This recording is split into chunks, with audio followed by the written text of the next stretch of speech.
की हे मासे आता भीमा पट्ट्यात म्हणा किंवा उजनी पट्ट्यात म्हणा हे आपल्याला मिळत नाहीत.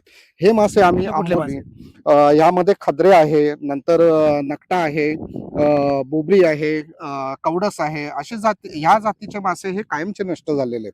हे मासे मोठ्या प्रमाणात आम्ही कोयना म्हणा, हिरण्यकेशी रिव्हर म्हणा ह्या नद्यांमधून सह्याद्री पट्ट्यातून आम्ही आणत आहोत आणि हे मासे इथे ब्रीड केले जातात. या माशाचं संवर्धन करण्यासाठी त्याच्यापासून अंडी घेतली जातात, ती अंडी फलित केली जातात हॅचरीमध्ये आणि मोठ्या प्रमाणात मत्स्यबीज तयार केलं जातं. सो असं मत्स्यबीज तयार करून उजनीमध्ये आम्ही सोडणार आहोत. तो आता बॉम्बे नॅचरल हिस्ट्रीच्या वतीने जे हा देशातला पहिला प्रयोग आपल्या इथं राबवतोय, त्यामुळे काय होणार आहे की आता आणि त्याला यश येतंय असं आम्ही थोडंसं हे होतं की बाबा देशी मासे प्रजनन होतात का नाही, कारण पूर्वी प्रमुख कार्प जातीच्या माशावर संशोधन झालं होतं एक 70-80 वर्षाच्या आसपास. तर ते ठीक होतं, पण देशी मासे प्रजनन होतात का नाही हा मूळ आम्हाला एक म्हणजे विश्वास नव्हता. परंतु बॉम्बे नॅचरल हिस्ट्रीच्या वतीने इथं आणल्यानंतर आम्ही ज्या जाती नामशेष व्हायला लागल्या, दुर्मिळ झालेल्या आहेत, ते अनेक ठिकाण बाहेरनं आणून इथं केलं, तर त्याचं प्रजनन पहिल्यांदा भारतात सक्सेस झालं. ह्याचा आनंद आहे मोठा आम्हाला. आणि मग आता येत्या काळामध्ये आम्ही त्याचं म्हणजे आता प्रायोगिक तत्व आम्हाला यश मिळालंय, पण आता इथून पुढच्या वर्षापर्यंत हा प्रयोग जवळजवळ 10 वर्ष पुढे चालवला जाणार आहे. उजनीमध्ये एक नवीन प्रयोग सुरू आहे, तो म्हणजे उजनी निर्माण झाल्यापासून 46 वर्षात पहिल्यांदा देशी माशांचं संवर्धन केलं जातंय. बॉम्बे नॅचरल हिस्टॉरिकल सोसायटी आणि बिगवनच्या अंबिका मत्स्य व्यवसाय संस्थेच्या संयुक्त विद्यमानं हा प्रयोग सुरू आहे. आपल्याबरोबर बॉम्बे नॅचरल हिस्टॉरिकल सोसायटीचे वरिष्ठ शास्त्रज्ञ उन्मेष काठवटे आहेत, देवी बायंगणकर आहेत, त्याचबरोबर मयांक शर्मा हे तिघेजण आहेत आणि अंबिका मत्स्य व्यवसाय संस्थेचे प्रमुख भरत मल्लाव आहेत. काय नेमका प्रयोग या ठिकाणी राबवत आहे?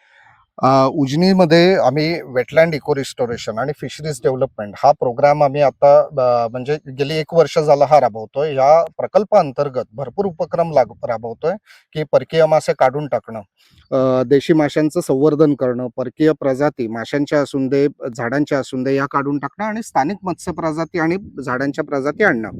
तर यामधला एक महत्वाचा प्रयोग म्हणजे देशी माशाचं संवर्धन. हे का गरजेचं आहे? कारण उजनीमधून गेल्या साधारण 20 ते 30 वर्षामध्ये 30 ते 40 प्रजाती ह्या कायमच्या नष्ट झालेल्या आहेत. ह्या प्रजाती आम्ही ह्या प्रकल्पाच्या माध्यमातून इकडे आम्ही आणलेल्या आहेत आणि त्यांचं संवर्धन करण्यासाठी प्रयत्न करत आहोत. त्यामध्ये महत्वाचा टप्पा असा आहे की हे मासे आता भीमा पट्ट्यात म्हणा किंवा उजनी पट्ट्यात म्हणा हे आपल्याला मिळत नाहीत. हे मासे आम्ही कुठले आंबोली यामध्ये खदरे आहे, नंतर नकटा आहे, बोबरी आहे, कवडस आहे, असे ह्या जातीचे मासे हे कायमचे नष्ट झालेले आहेत. हे मासे मोठ्या प्रमाणात आम्ही कोयना म्हणा, हिरण्यकेशी रिव्हर म्हणा ह्या नद्यांमधून सह्याद्री पट्ट्यातून आम्ही आणत आहोत आणि हे मासे इथे ब्रीड केले जातात. या माशाचं संवर्धन करण्यासाठी त्याच्यापासून अंडी घेतली जातात, ती अंडी फलित केली जातात हॅचरीमध्ये आणि मोठ्या प्रमाणात मत्स्यबीज तयार केलं जातं. सो असं मत्स्यबीज तयार करून उजनीमध्ये आम्ही सोडणार आहोत. हा, या ठिकाणी तुम्ही जर आता बघितलं, ही आमची हॅचरी आहे, यामध्ये हापा सिस्टीम केलेली आहे. यामध्ये मोठे मासे जेव्हा पेरेंट स्टॉक किंवा ब्रूड स्टॉक आपण बोलतो तो आणून इथे साठवला जातो. ह्याच मासे पुढे तिथे तुम्हाला सर्क्युलर हॅचरी दिसेल, त्या सर्क्युलर हॅचरीमध्ये ब्रीड केले जातात, तिथून अंडी घेतली जातात, पिल्लं होतात. ही पिल्लं मोठी केली जातात, त्यांना फिंगरलिंग बोलतो, म्हणजे मत्स्य बोटुकली. आणि BNHSचं आम्ही उद्दिष्ट ठेवलेलं आहे साधारण 2 ते 3 कोटे मत्स्य बोटुकली स्थानिक माशांचं तयार करायचं आणि उजनीमध्ये सोडायचं. हा प्रकल्प फक्त उजनीसाठी नाही तर संपूर्ण भीमा नदीसाठी लाभदायक ठरणार आहे. कारण जेव्हा तुम्ही उजनीमध्ये मत्स्यबीज सोडणार आहात स्थानिक माशांचं, हे स्थानिक माशांच्या मत्स्यबीज संवर्धन फक्त उजनीमध्येच नाही तर अखंड भीमा पट्ट्यात होणार आहे. याच्यामुळे काय होईल?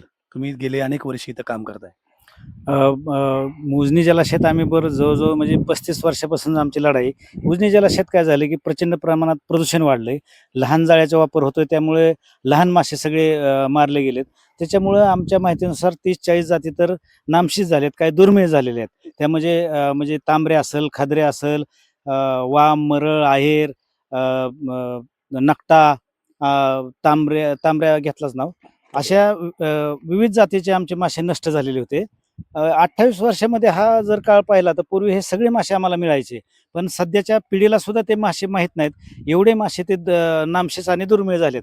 तर हे आता बॉम्बे सरने ज्याप्रमाणे सांगितलं की बॉम्बे नॅचरल हिस्ट्रीच्या वतीने, तर देशातला पहिल्यांदा आपण ह्या ठिकाणी हा प्रयोग राबवतोय की देशी मासे आपण प्रजनन करतोय.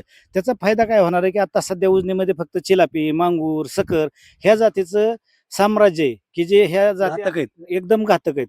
तर त्यांना जर आपण पूर्ववत ह्या सगळ्या जाती निर्माण केल्या नाही तर आमचा जवळजवळ ह्या उजनीवर 1.5 ते 2 लाख लोकांचा उदरनिर्वाह चालतो. म्हणजे नुसते मच्छीमार नाहीत, तर त्यामध्ये व्यापारी आहेत, तोडणारे आहेत, विक्री करणारे आहेत, हॉटेल चालक आहेत. अशा 1.5 ते 2 लाख लोकांचा उदरनिर्वाह चालतो आणि तो सगळा धोक्यात आलेला आहे. परंतु आता बॉम्बे नॅचरल हिस्ट्रीच्या वतीने जे हा देशातला पहिला प्रयोग आपल्या इथं राबवतोय, त्यामुळे काय होणार आहे की आता आणि त्याला यश येतंय असं आम्ही थोडंसं हे होतं की बाबा देशी मासे प्रजनन होतात का नाही. कारण पूर्वी प्रमुख कार्प जातीच्या माशावर संशोधन झालं होतं एक 70-80 वर्षाच्या आसपास. तर ते ठीक होतं, पण देशी मासे प्रजनन होतात का नाही हा मूळ आम्हाला एक म्हणजे विश्वास नव्हता.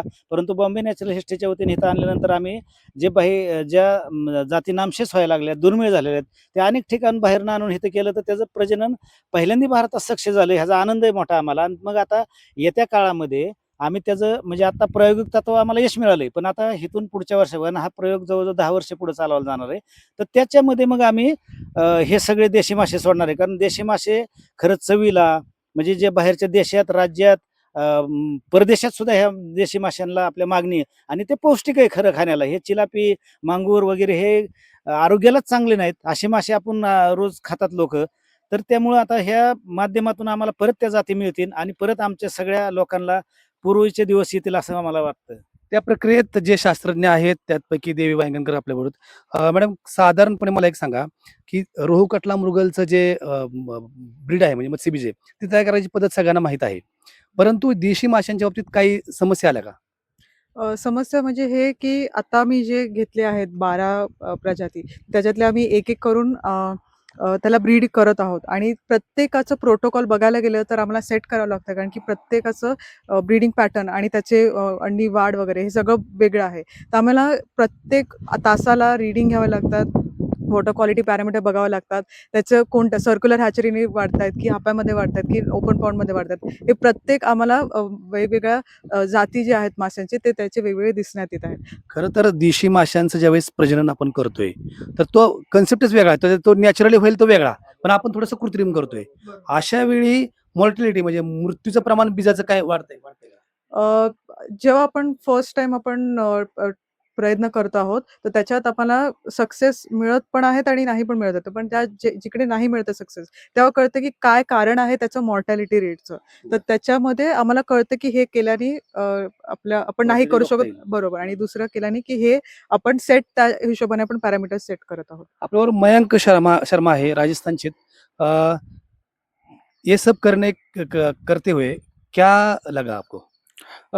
एक तो मैं यहाँ आया तो बर्ड्स के लिए आया वैसे तो, लेकिन ये सब है एक मतलब वेटलैंड को अगर किसी को वेटलैंड को अपन को रिस्टोर करना है मतलब किसी को भी, तो उसमें इकोसिस्टम को अगर रिस्टोर करने के लिए हर एक ऑर्गेनिज्म का रोल होता है, मतलब इक्वल रोल होता है।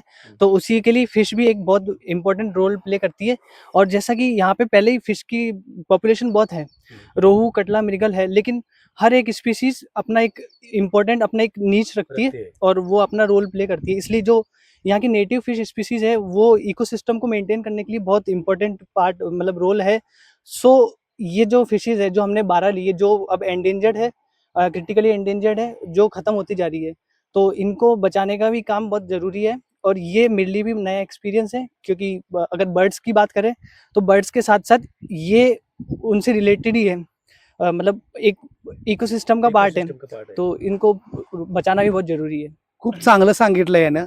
खरं तर म्हणजे जीव जीवसे जीवनम ही जी प्रथा आहे, खरं तर बॉम्बे नॅचरल हिस्टॉरिकल सोसायटीचं काम जास्त करून पक्ष्यांमध्ये आहे. परंतु पहिल्यांदा हा प्रयोग जास्त ज्या पद्धतीने करता येते की देशी मासे जगले तरच या उजनीचं जे पर्यावरणीय संतुलन आहे ते साधलं जाईल. आणि ते साधण्यासाठी जे देशी मासे गेल्या अनेक वर्षामध्ये इथं नामशेष होत गेलेत त्या माशांना पुन्हा उजनीमध्ये पुनरुज्जीवित करण्याचा हा प्रयत्न आहे. आणि हा प्रयोग त्यांच्या दाव्यानुसार देशामध्ये पहिल्यांदा आहे.